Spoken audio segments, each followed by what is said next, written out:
Okay, welcome to another edition of the Reach Interview Series. I'm Andy Molinsky, and in this series we engage thought leaders about the challenges they have had stepping outside their own comfort zones in their lives, and of course any advice that they might have for the rest of us. And today I have a very special guest, Emma Seppälä. Emma is a research psychologist.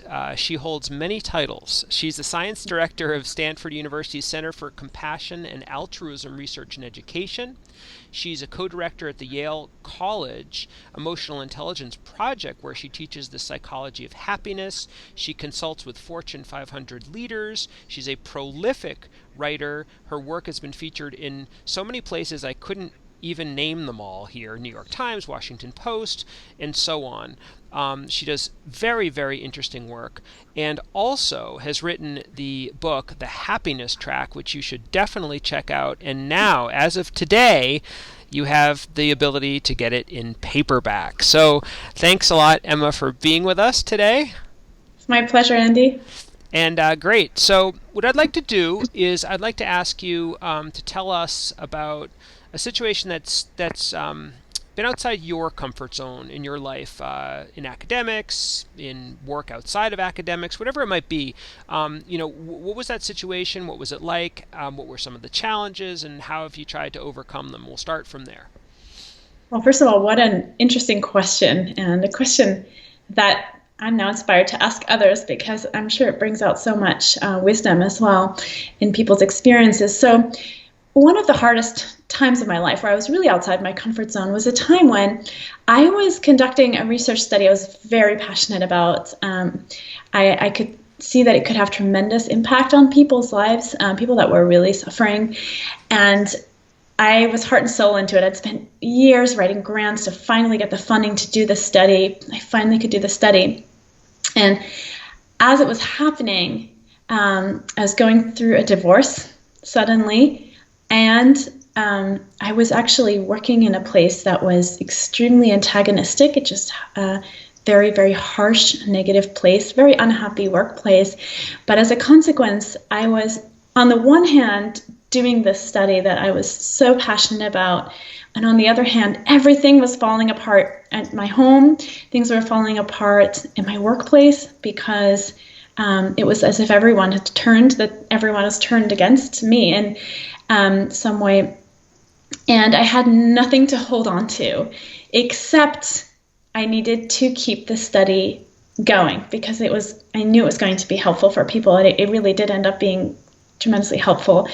And there were two things. So when I think back on that time, I think back upon it often, think, how did I do that? I remember losing a lot of weight, being unable to sleep. The stress was tremendous.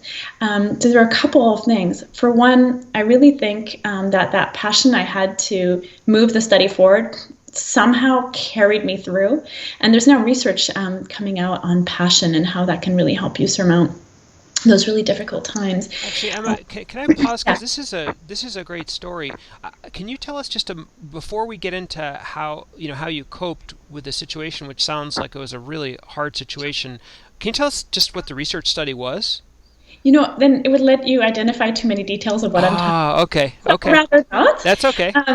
Just out of discretion for other people who might be involved. Sure, that's fine. Yeah, okay. Yeah. So when I often think about it, because I think it was one of the hardest times, really outside my comfort zone, because I literally had no one to hold on to, and I was in a new city, so all my friends were in other cities, and I could only have these phone friendships, really, and there's only so much you can share over the phone when you really need a hug or something like that. Yeah. But having that study, so you were saying having that study, that was almost like something you could hold on to. That's what you're saying. That helped me. I also have a dedicated meditation, breathing, yoga practice that I've been doing for 15 years. And again, that was a crutch. Somehow kept my nervous system just calm enough for me to get through. And then finally, I did a lot of volunteering in the evenings with students and teaching happiness workshops. And they were my lifeboat. They were 10 years younger than I, but somehow together, talking about happiness and doing a lot of community service together and having these uplifted moments really helped me. So sometimes I'd be in tears one moment, but then I'd be with them and we would be doing these uplifting things, and they were like my family. I didn't confide in them. Obviously, they were much younger than I, and I was a mentor to them, but that also really helped me. So basically that ability to have this opportunity to make a difference with them also was really, really, really fundamentally nourishing and helpful. So that's very interesting. So if I'm listening to you, it sounds like I want to talk about the yoga in a little bit because I actually did yoga as well, so we can talk about that. But it sounds like volunteering and working with these students, did that give you some sort of sense of purpose? Of Like a, course. yeah, and say a little bit about a sense of purpose amid a time that was so stressful. Why is having a sense of purpose important? Absolutely. A sense of purpose will carry you through the difficult moments. I often think about that research that shows that parents are not always the happiest, but they have this deep sense of meaning that actually makes them very fulfilled. So there's this, sense of we may not always be joyfully bouncing around, dancing in the woods, but there's a sense of purpose, a sense of passion, a sense of commitment, of meaning, something that we're doing to make a difference. And that is very powerfully uplifting and upholds us in those difficult moments when we feel like we might otherwise sink. So it's not about, you know, trying to put on a happy face, right? It's about kind of finding some sort of sense of deeper meaning. So you could be going through something that's hard, but find some source of meaning in it. It's Yeah. interesting that you talked about a workplace that was really falling apart, and it sounds like parts of your life were falling apart. Were you able to take any meaning from that, or was it more the idea that these other activities were a way for you to step away from that? The situations were what they were. Yeah. The place I was at was very unhappy. Everyone was unhappy there. Mm. So it was just, that's just, there are places like that, unfortunately.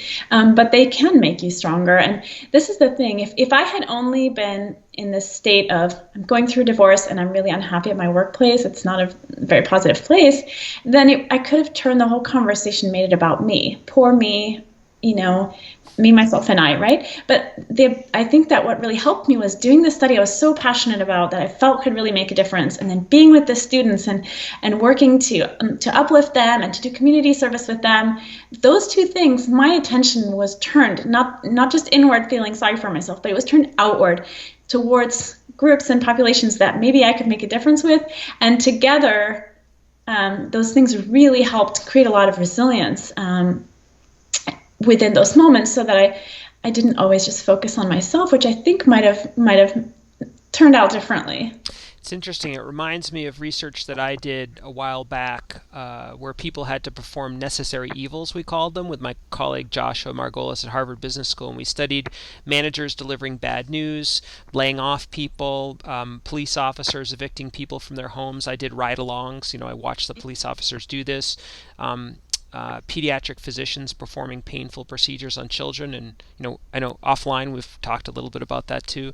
I always got the sense from these conversations with people in these very, very difficult, painful tasks that it's almost like part of their sense of self could easily be fractured in those moments, and that in some ways, having a sense of purpose kind of helped them put the pieces of themselves together and galvanize and orient it towards something that they cared about. Of course, the sense of purpose has to be consistent with their values, but in these cases, it was. They found a reason why these difficult tasks were, worthwhile. That's the necessary part of necessary evils. So it sounds like, I don't want to put words in your mouth, but it sounds like for you that you described it as a lifeboat, but it really it sounds like it kind of collected and glued together yourself.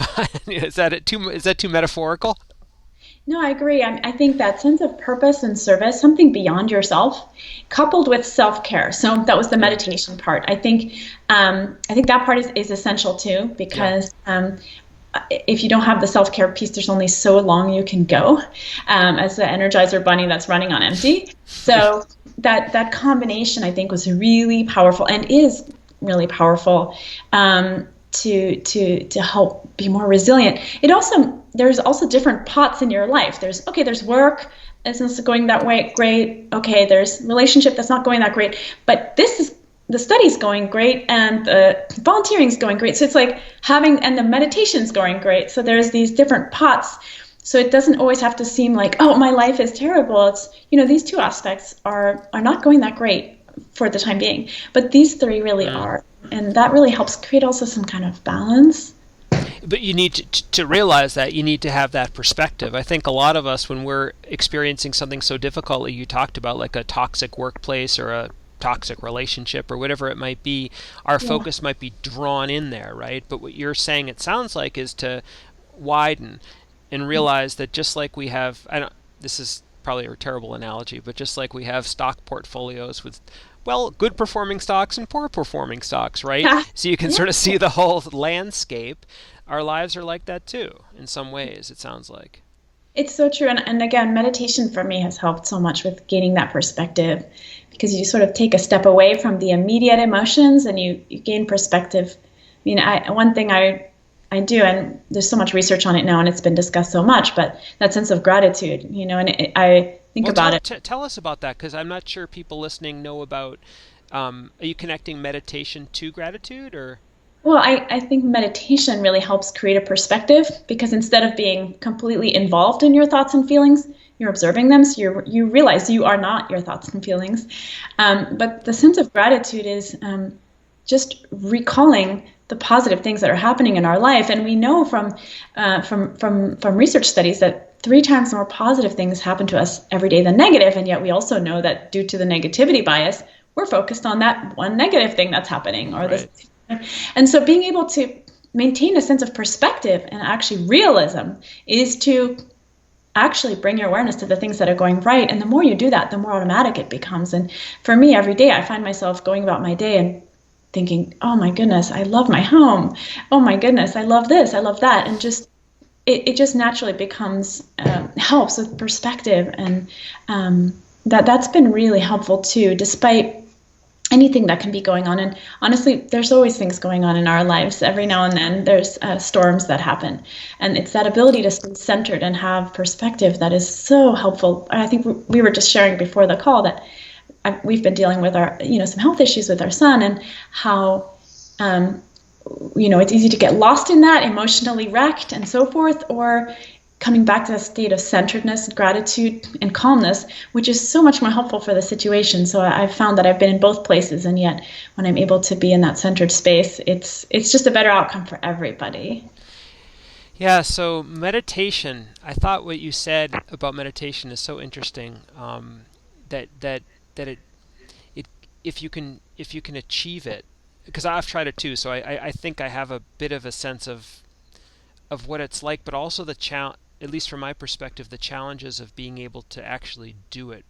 Yeah. Well, I don't want to say well, because that's probably not the right word in meditation, but to achieve that perspective on yourself. So if you're meditating, to be able to step outside yourself and not get consumed in your thoughts.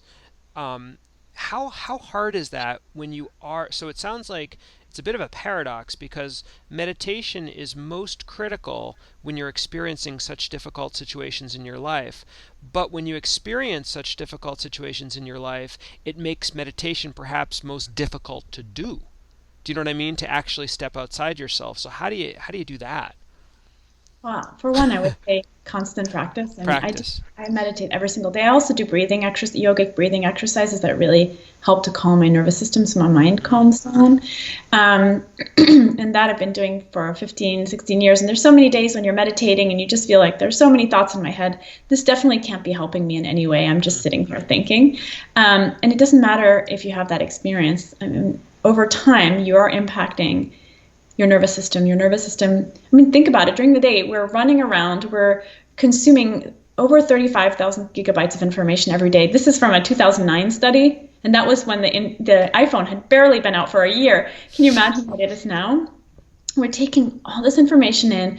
We're constantly barraged with input from our phones and computers and so forth and so on. And there's such a need right now. It's so revolutionary to sit down and close your eyes and do nothing, in a sense. But it's also, to me, it seems like we absolutely need that in order to be resilient, because we are outside our comfort zone in this deluge of information that we're being assailed with, that are ancestors even 100 years ago didn't experience. We're certainly not wired yet to know how to cope with all of this.